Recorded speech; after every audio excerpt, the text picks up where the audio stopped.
Hello សួស្តីអ្នកទាំងអស់គ្នា Welcome to Easy Understanding ចឹង our lesson today is will រៀនរបស់យើងថ្ងៃហ្នឹងគឺ will ឥឡូវយើងមកស្គាល់ form របស់ will ទីមួយគឺ positive form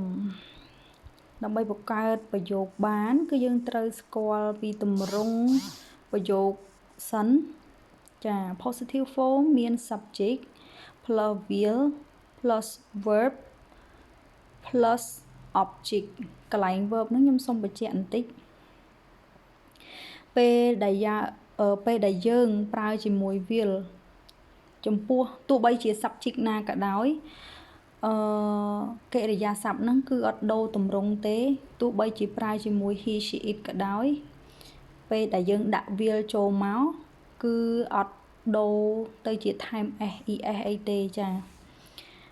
ចំពោះ negative form មាន subject plus will plus not plus verb plus object note will not ចា will not ស្មើនឹង won't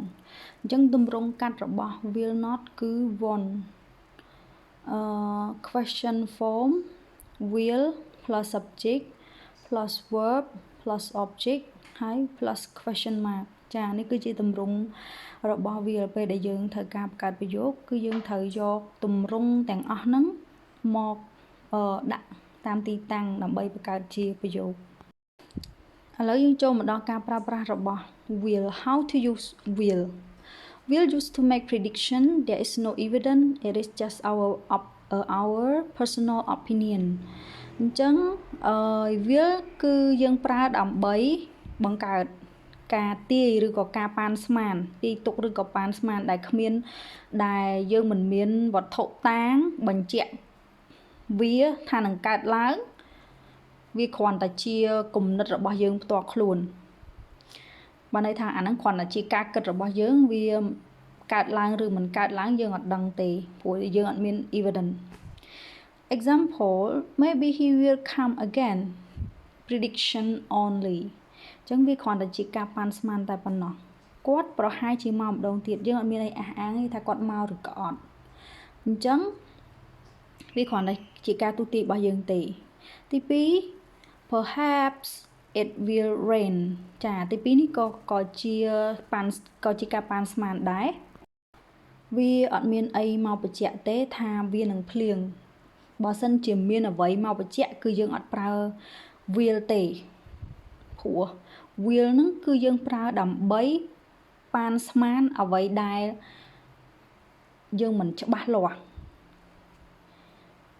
ដល់ពេលចូលដល់ការប្រើប្រាស់ទី2 when you making a promise or an offer អញ្ចឹងយើងប្រើ will ហ្នឹងដើម្បីនៅពេលដែលយើងសន្យានឹងនរណាម្នាក់ឬក៏យើងជួយគេគឺយើងត្រូវប្រើ will ឧទាហរណ៍ don't worry I won't tell anyone អញ្ចឹងអាហ្នឹងជាការសន្យាពេលដែលយើងសន្យានឹងនរណាម្នាក់យើងគឺប្រើ will ទី2 I will come round and help you later ខ្ញុំនឹងមកជួយអ្នកនៅពេលក្រោយអានេះគឺជាការផ្ដល់ជូនការជួយក៏យើងប្រើ will ដែរចូលដល់ការប្រើប្រាស់ទី3 to express future actions decided at the moment of speaking ដើម្បីបង្ហាញអំពីសកម្មភាពនៅពេលអនាគតដែលយើង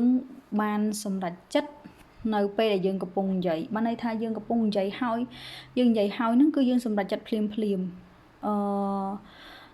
ឧទាហរណ៍ I'm hungry I will go to the market to buy some food ខ្ញុំឃ្លានណាខ្ញុំនឹងទៅផ្សារដើម្បីទិញ